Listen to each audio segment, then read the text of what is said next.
வருஷத்துக்குள்ள வந்துரு.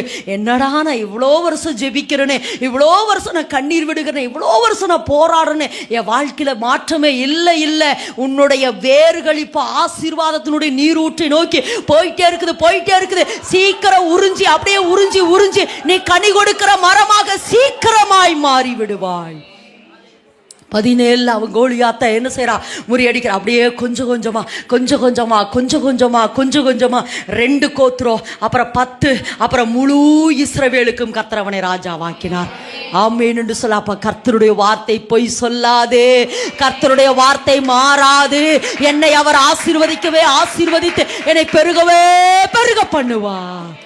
ஆமென் என்று சொல்லலாமா? ஆமென் என்று சொல்லாமா? ஆமென் என்று சொல்லாமா? எனக்கு நிச்சய கர்த்தர் உங்களை ஆசீர்வதிப்பார். ஆமென் என்று சொல்லாமா?